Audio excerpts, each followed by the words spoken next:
I know, I should have come up with this much earlier. Anyway, you know what they say, it's never too late. I also took a bit of time to see how the X2 Pro is performing after almost a year. Now, I actually used the X3 Super Zoom for a few weeks in July and then switched to the ROG Phone 3. It's been a while now. Realme released a couple of updates in the meantime, so I updated the device and used it again for a week. Just a prologue before we jump into the review, and we need an intro as well. My name is Ashwin Sundar, this is Technology Jock, and let's get started.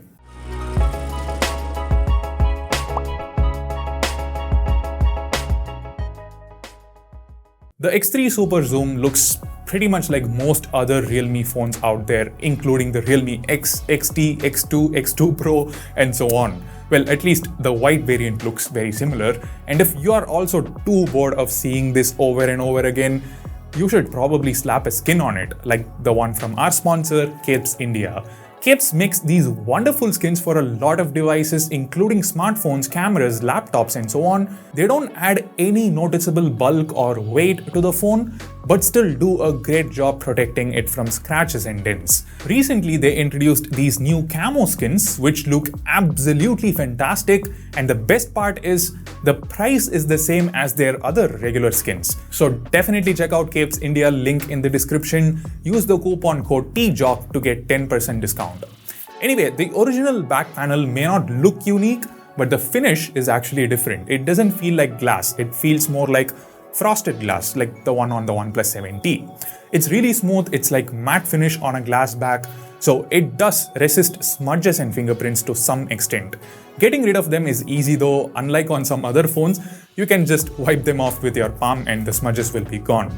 However, it's worth mentioning that it's not a Gorilla Glass back, and at 202 grams, theoretically it is pretty heavy, but practically I never really felt that way. Okay, yes, I was using the ROG Phone 3 parallelly, so obviously the X3 feels a lot lighter, but even last month before switching to the ROG 3, I felt the same. They've used a plastic frame, which is a bit of a bummer at this price. The X2 Pro has metal. Of course, none of this really matters if you're going to use it with the included case, and here Realme has done a fantastic job as usual. I always used to say their cases are the best, and it still holds true. It even protects the display to an extent. There are no compromises on display protection anyway. There is Gorilla Glass 5, which we all know does a pretty good job, and the display also has a pre-applied screen protector. The buttons are super rigid, the tactile feedback is really good. So overall, build and design, not extraordinary, but reasonably good for the most part. The X2 Pro, on the other hand, is a tad smaller, thinner and lighter, and it has an aluminum frame and Gorilla Glass 5 on the front as well as the back. So clear advantage for the X2 Pro here. Moving the fingerprint scanner to the side is not really a big deal, at least for me. It's very convenient. There is one problem with this implementation, which is the thumb's natural resting position is on the scanner, so the phone gets unlocked accidentally. But there is an option in fingerprint settings. Once you enable firm touch, it won't happen. Actually, even a firm touch won't unlock the phone. You have to press the power button, and as you might have noticed, it's super fast. The phone unlocks almost instantly. Moving on, there is a single bottom firing speaker, but despite that, it's really good. The sound is crisp and clear, it gets very loud, and even at 100% volume, the quality remains good. Inside of his foot, he's defending very well. The ball hit the post and bounced back. 45 seconds have passed in the match. The gap keeps increasing. Victory. However, I do miss the dual stereo speakers on the X2 Pro. Another thing I miss is the 3.5mm headphone jack. The earpiece has no issues whatsoever. I've been on a lot of phone calls. The call quality has been great. No issues with reception either. Most of the time I was on VO Wi-Fi though, but yeah, VO LTE also worked just fine. There is a dual SIM slot here, just like on the X2 Pro. No hybrid slot. Wi-Fi, Bluetooth, GPS, these are all perfectly fine. Nothing abnormal with any of them. Now, the biggest gamble Realme took with the X3 is giving up the 90Hz AMOLED display on the X2 Pro in exchange for a 120Hz IPS LCD display. Okay, hear me out. Not every AMOLED panel is better than every LCD panel. There are LCD panels on some phones that are better than AMOLED panels on some phones. But the X3's LCD panel is not one of them. There is a noticeable downgrade in the display quality. If you remember, okay, I'm sure you don't remember, even I don't remember very well. In my X2 Pro review last year, I think I said it has the best display in its price segment, or at least I would have said it has one of the best displays. And after almost a year, it still holds true. Extremely good color reproduction, excellent contrast, super high brightness, and it even has HDR10 Plus certification. Now, the X3 loses all of it and instead gets 120Hz refresh rate instead of 90. That's it. Yes, you can definitely notice how extra smooth it is, how good it is, but at the cost of everything else. And by the way, I'm sure you have some questions regarding the brightness. Well, it's definitely not bad at all. I feel some people just blew it out of proportion. I used it for a few weeks and I carried it with me everywhere, and trust me, it was usable in all scenarios. Even the colors and contrast are not very bad or anything, but definitely noticeably inferior to the X2 Pro's display. So even now I would say, if you really want 120Hz, if you feel it will make a huge difference to your experience, you can go ahead get this. But in my opinion, an excellent 90Hz display is better than a decent 120Hz display. So there is that. And trust me, Realme UI is optimized really well. The animations are great. So even on a 90Hz phone, it feels really smooth. And yes, Realme UI has come a long way, from those ColorOS days.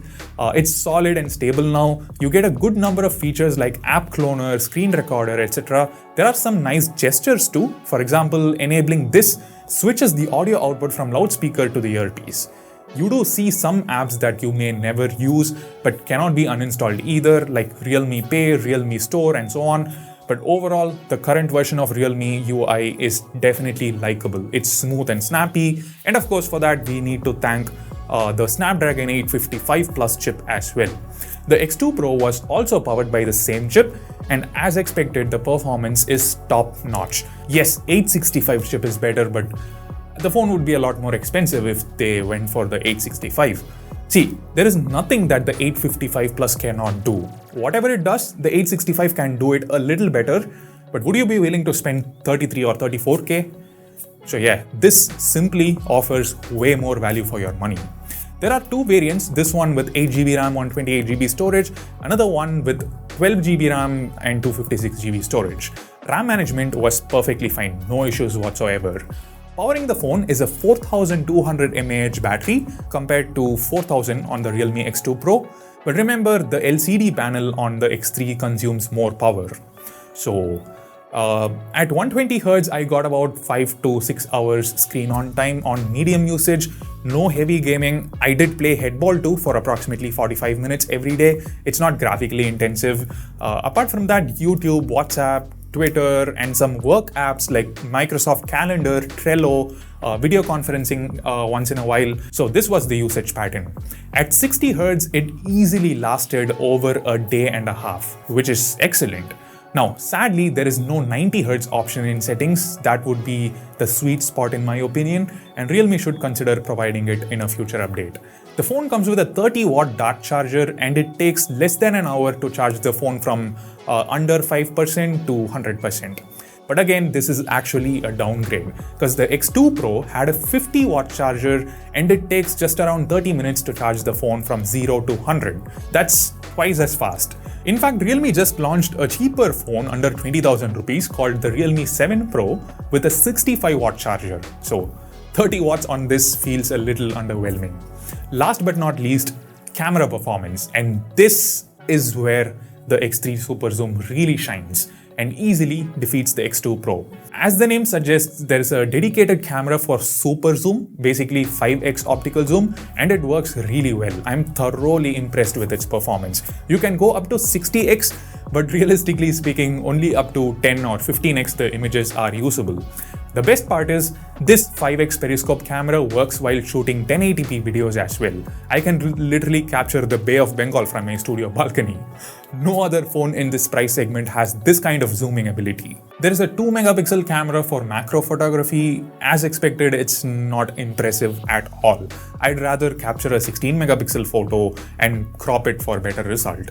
And yes, the main camera captures 16 megapixel images by default, but it's a 64 megapixel sensor. So there is a 64 megapixel mode as well. Realme has fixed the oversaturation, so their recent phones like the Realme 6i and this one, the X3 and X3 Super Zoom, have excellent color reproduction. Very natural for the most part. The 32 megapixel selfies look quite good too, with vibrant colors and good skin tones. Another cool thing is there is a secondary ultra-wide-angle camera on the front, which is quite rare in any price segment. It does a wonderful job. Now, night photography is one of the USPs of the X3 Super Zoom. Apart from the nightscape mode that we've seen on other Realme phones, there is a Pro nightscape mode where you can play around with these settings. The interesting thing here is, even at 2 or 3 seconds shutter speed, you can get a sharp image without having to use a tripod. Yes, handheld night photography is possible. However, if you do have a tripod, there is a dedicated tripod mode for that for even better results. And you don't even need to adjust any setting, it's all automatic. Then there is the starry mode for capturing the stars, but being in a metropolitan city, it's hard to even locate the stars due to something called light pollution, so I couldn't test it out very well. The X3 Super Zoom excels very well on the video front as well. Every single mode is flawless, 4K and 1080p, 30 and 60 FPS, amazing stabilization, great slow motion. By the way, there is a 960 FPS slow motion mode, which is real this time. You also get a 480 FPS option at full HD resolution, which is also really good. And my favorite would be the portrait video mode, which is what is being used to shoot this. It works with the rear camera as well as the front camera, and you let me know in the comment section how good the footage is. Another awesome feature would be the HDR mode. Yes, for videos. It does a great job in challenging scenes like this. Have a look at the difference between the HDR mode and the non-HDR footage. Guys, there are so many things about the cameras. I just touched upon all the features, didn't really explore every section in detail. However, I made a dedicated camera review covering every single aspect. So if you're buying this phone mainly for the camera performance, definitely check it out. So overall, to be frank, the X3 Super Zoom doesn't feel like an upgrade. And Realme also didn't claim so. That's why the X2 Pro is more expensive right now. Actually, it was available for 29,000 rupees for a brief period a few days back. The X3 Super Zoom, on the other hand, is priced at 28,000 rupees for the same 8GB RAM on 28GB storage variant. My thoughts, I would say this is a pretty niche product and not a great all-rounder. Downgrade in display quality, build quality, headphone jack removed, stereo speaker setup gone, slower charging, even the haptic feedback motor has been downgraded. On the other hand, you get a combination of some features which are really hard to find elsewhere. 120Hz refresh rate, ultra-wide-angle selfie camera, periscope camera for 5x zoom, HDR and portrait videos, a bunch of new modes for night photography, and the overall camera performance is also great. So if these in particular are very important to you, go ahead, buy the phone. Link in the description.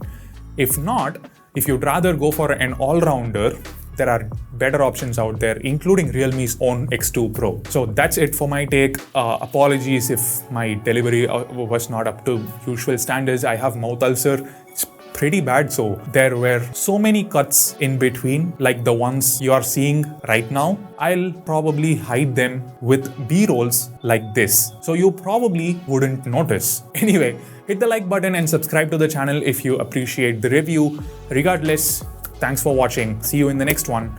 Bye and take care. I can't even smile, and I